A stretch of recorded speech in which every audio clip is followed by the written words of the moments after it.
और उपस्थित सम्मानित अभिभावकगण तथा मेरे प्यारे बच्चों, आज हम लोग यत्र तत्र से एकत्र होकर झंडा तोलन कर रहे हैं।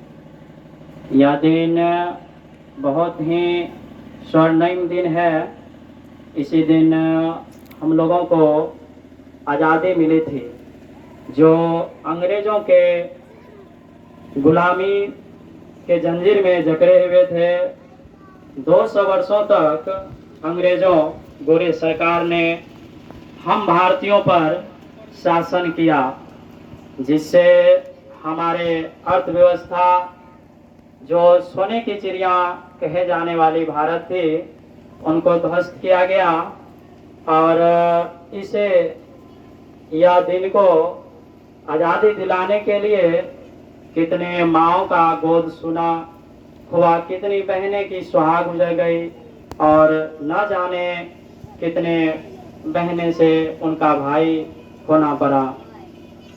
कई वीरों ने हंसते हंसते फांसी के फंदे पर चढ़कर अपने प्राणों की आहुति देकर इस दिन को लाए हैं।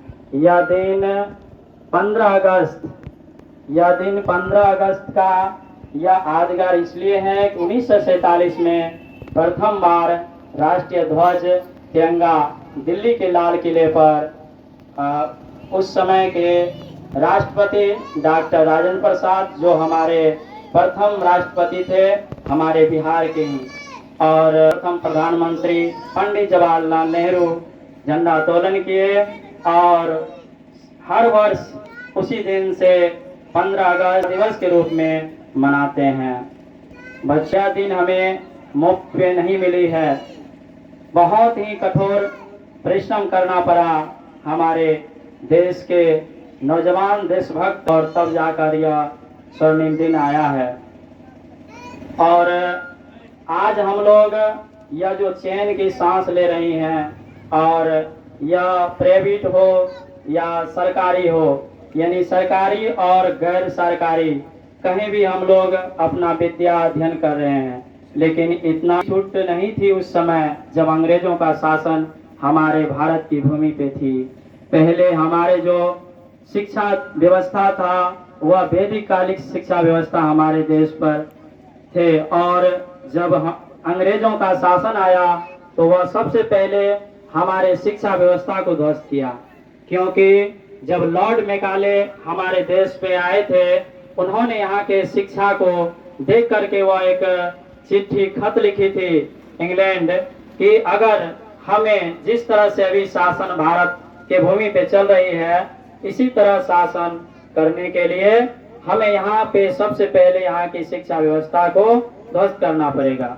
क्योंकि यहाँ जो शिक्षा व्यवस्था थी वह 25 वर्ष तक गुरुकुल में शिक्षा दी जाती थी और ब्रह्मचर्य का पालन करवा करके, और तब जो निकलते थे छात्र, वो जैसे विद्यार्थी और खुदीराम जैसे विद्यार्थी, भगत सिंह जैसे, चंद्रशेखर आजाद जैसे वीर पैदा लेते थे।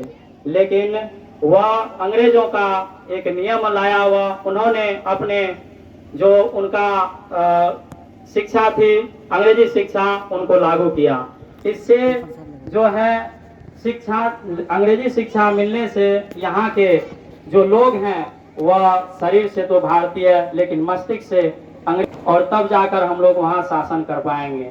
अपने धर्म अपने मजहब को ही वह गाली बकेंगे और तब जाकर के हम यहाँ शासन कर पाएंगे। में एक अंग्रेज फूट डालो और शासन करो की नीति अपना हमारे देश को खंड खंड बांट करके तब शासन किया। लेकिन जब आज़ादी होने वाली रही, जब हमारा देश से अंग्रेजों का पलायन होने लगा और आजाद हुआ देश, तब जाकर के सरदार वल्लभ भाई पटेल ने अपने कड़ी मेहनत के साथ इस खंड खंड भारत को एकता अखंडता में बांध दिए। लेकिन क्या अभी वह एकता अखंड के वे लोग चले गए, लेकिन क्या हम लोग अपना फांसी पे फंदे पे चढ़े थे, उस समय उनकी माँ जब रो रही थी तो वहाँ के नौजवानों ने बोले कि भगत एक भगत गए हैं और कई भगत उसके जैसा इस समाज में है। लेकिन वह भगत सिंह चंद्रशेखर आजाद तो आजाद करा के चले गए। लेकिन क्या हम लोगों का जो कर्तव्य होता है, क्या आज तक हम लोगों का जो कर्तव्य रहा है, हम लोग अपने कर्तव्य पे हम लोग नहीं रहते हैं। हम सबसे पहले हमारे समाज में त्रुटियां हैं। अगर हम समाज के लोग अगर एकता अखंडता के लिए हम अपने कानून व्यवस्था से एक रीढ़ होकर के अगर लड़ें तो हमारे ऊपर तो गोरे सरकार तो शासन करके चले गए, लेकिन काले सरकार कुर्सियों की सरकार हमारे ऊपर शासन कर रहे हैं। लेकिन अगर हम लोग यही अनेकता है, एकता नहीं है, जिसके कारण हमारे बच्चों पे भी उनका प्रभाव पड़ता है और बच्चों में भी वह एकता नहीं आती है। हम लोग तो 15 अगस्त हर वर्ष आकर के झंडा तोलन करते हैं और यहाँ नारा लगाते हैं और नम आंखों से उन वीर शहीदों को सलामी देते हैं। लेकिन क्या उनके मार्ग पे जो उस मार्ग को बना करके चले गए, जब भगत सिंह हंसते हंसते अपने फांसी पे चढ़ रहे थे तो वह ये नहीं कहते थे कि मैंने जिस गोला बारूद से खेला हूँ, मैं उनका उपासना कभी समाज में नहीं करता हूँ। जिस त्रिनोट से मैं खेला हूँ, मैं भारत की भूमि को आजाद कराने के लिए मैंने ये उठाया, मैं ये नहीं चाहता मैं समाज। लेकिन वह क्रांति अभी है जिसके कारण सब जगह जो है घुसपैठ और भ्रष्ट राजनीति के कारण हमारे देश दिन पर दिन आज से 10-15 वर्ष भी विकासशील देश के श्रेणी में आते थे और आज भी आ रहे हैं। और यहाँ तक अगर हमारे बिहार यानी 28 राज्य, वर्तमान में हमारे देश में 28 राज्य है और 28 राज्य में सबसे अगर शिक्षा की गिरावट है तो हमारे बिहार है। और सबसे अंतिम अगर शिक्षा का स्थान से अगर हम देखा जाए तो बिहार की स्थिति सबसे नीचा है, जबकि सबसे ज्यादा IAS IPS यहाँ से बनते हैं। क्यों ऐसा क्यों है? क्योंकि आज तक हमारे जो यहाँ के नेता को हम चुन के भेजते हैं, हम लोग घूस लेके इत्यादि करके हमारे समाज में एकता नहीं रहने के कारण ऐसे नेता को नहीं चुनते हैं जो हमारे बच्चों का भविष्य दे। स्कूलें कॉलेजें बहुत खुल गए हैं, अपने बच्चों को देते हैं तो उनसे हम महीना या 2 महीना के बाद उनसे पूछते हैं हमारे बच्चे में कोई ज्ञान नहीं हुई है। लेकिन क्या आप यह सवाल अपने सरकार जो भी मिलता है हमारे टैक्स के पैसा से जाता है। हमारे भूमि का जो टैक्स देते हैं, जमीन का रसीद कटाते हैं, हम कपड़ा पे टैक्स देते हैं, यहाँ तक कि दूध और घी पर भी, दूध घी मलाई इत्यादि पे भी GST का टैक्स भरते हैं। कोई भी सामान 1 रुपया से लेकर के 1 लाख तक के सामान अगर हम खरीदते हैं तो उसमें हम टैक्स देते हैं। लेकिन क्या अपने अधिकार के लिए कभी उसको बोलते हैं? नहीं। अगर आप इस तरह से अगर आपकी बुजदिली रही तो आपका जो आगे का भविष्य है, जो आगे के जनरेशन है, उनका भी वही हसरत होने वाला है। यह भारत की भूमि जो शिक्षा में जहाँ की, यह बिहार की भूमि जहाँ से कौटिल्य जैसे राजनीतिक पैदा लेते हैं, अशोक सम्राट जैसे राजा होते हैं, लेकिन आज वहाँ बेरोजगारी है। आज वहाँ के युवा दूसरे राज्य में जाते हैं अपना नौकरी करने के लिए। क्या यहाँ वह व्यवस्था नहीं है? हम लोग एकता नहीं है। हम सबसे पहले आपस में एकता करेंगे, समाज में एकता करेंगे, तब यह झंडा जो तोलन करते हैं कि सही मायने इस आजादी का रहेगी। लेकिन मुंह से तो कहते हैं हम आजाद हुए 1947 में, जो भी मिलता है हमारे टैक्स के पैसा से जाता है। हमारे भूमि का जो टैक्स देते हैं, जमीन का रसीद कटाते हैं, हम कपड़ा पे टैक्स देते हैं, यहाँ तक कि दूध और घी पर भी, दूध घी मलाई इत्यादि पे भी GST का टैक्स भरते हैं। कोई भी सामान 1 रुपया से लेकर के 1 लाख तक के सामान अगर हम खरीदते हैं तो उसमें हम टैक्स देते हैं। लेकिन क्या अपने अधिकार के लिए कभी उसको बोलते हैं? नहीं। अगर आप इस तरह से अगर आपकी बुजदिली रही तो आपका जो आगे का भविष्य है, जो आगे के जनरेशन है, उनका भी वही हसरत होने वाला है। यह भारत की भूमि जो शिक्षा में जहाँ की, यह बिहार की भूमि जहाँ से कौटिल्य जैसे राजनीतिक पैदा लेते हैं, अशोक सम्राट जैसे राजा होते हैं, लेकिन आज वहाँ बेरोजगारी है। आज वहाँ के युवा दूसरे राज्य में जाते हैं अपना नौकरी करने के लिए। क्या यहाँ वह व्यवस्था नहीं है? हम लोग एकता नहीं है। हम सबसे पहले आपस में एकता करेंगे, समाज में एकता करेंगे, तब यह झंडा जो तोलन करते हैं कि सही मायने इस आजादी का रहेगी। लेकिन मुंह से तो कहते हैं हम आजाद हुए 1947 में, लेकिन हमें बोलने पर रोक लगता है, हमें बोल नहीं सकते हैं। क्यों? ये एकता के कारण होता है। हम लोग डरते हैं, जबकि जो भी है वह हमारे पब्लिक सर्वेंट होते हैं और उनको हम लोग अच्छे तरीका से बोल नहीं पाते हैं। तो मैं जो भी मिलता है हमारे टैक्स के पैसा से जाता है।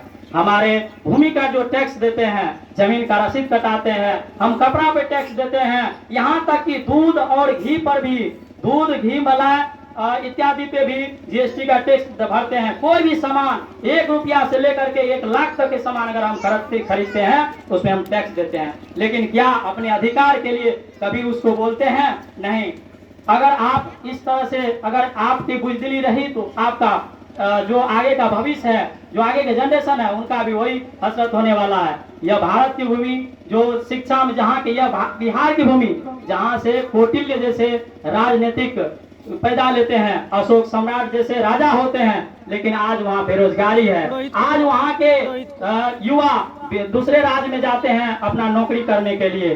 क्या यहाँ वह व्यवस्था नहीं है? हम लोग एकता नहीं है। हम सबसे पहले आपस में एकता करेंगे, समाज में एकता करेंगे, तब यह झंडा जो तोलन करते हैं कि सही मायने इस आजादी का रहेगी। लेकिन मुंह से तो कहते हैं हम आजाद हुए 1947 में, लेकिन हमें बोलने पर रोक लगता है, हमें बोल नहीं सकते हैं।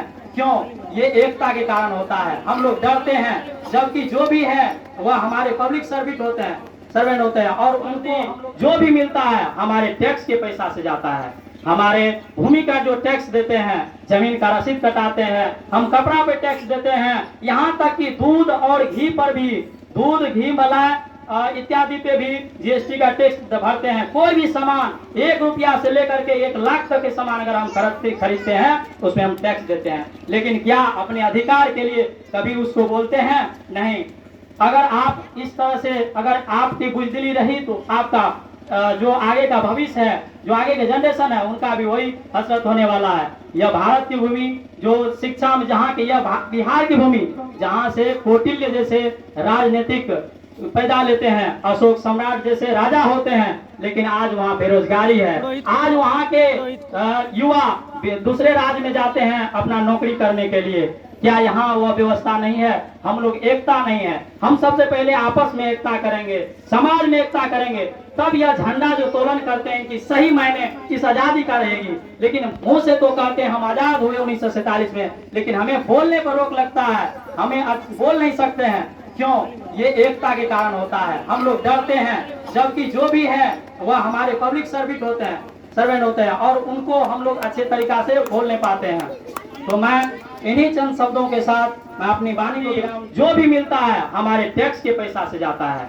हमारे भूमि का जो टैक्स देते हैं, जमीन का रसीद कटाते हैं, हम कपड़ा पे टैक्स देते हैं, यहाँ तक कि दूध और घी पर भी, दूध, घी, मलाई इत्यादि पे भी जीएसटी का टैक्स भरते हैं। कोई भी सामान 1 रुपया से लेकर के 1 लाख तक के सामान अगर हम खरीदते हैं उसमें हम टैक्स देते हैं। लेकिन क्या अपने अधिकार के लिए कभी उसको बोलते हैं? नहीं।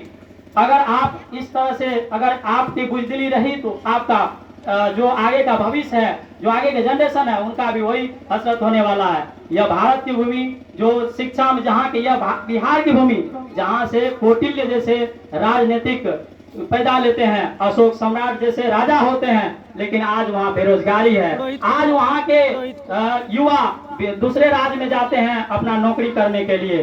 क्या यहाँ वह व्यवस्था नहीं है? हम लोग एकता नहीं है। हम सबसे पहले आपस में एकता करेंगे, समाज में एकता करेंगे, तब यह झंडा जो तोलन करते हैं कि सही मायने इस आजादी का रहेगी। लेकिन मुंह से तो कहते हैं हम आजाद हुए 1947 में, लेकिन हमें बोलने पर रोक लगता है, हमें बोल नहीं सकते हैं। क्यों? ये एकता के कारण होता है। हम लोग डरते हैं, जबकि जो भी है वह हमारे पब्लिक सर्वेंट होते हैं और उनको हम लोग अच्छे तरीका से बोल नहीं पाते हैं। तो मैं इन्हीं चंद शब्दों के साथ मैं अपनी वाणी को विराम देना चाहता हूं। जय हिंद, जय भारत। मैं अपने बड़े भाई मिट्टू भाई जी से यह 15 अगस्त जो 77वां स्वतंत्रता दिवस के रूप में मनाने आए हम लोग, इस पे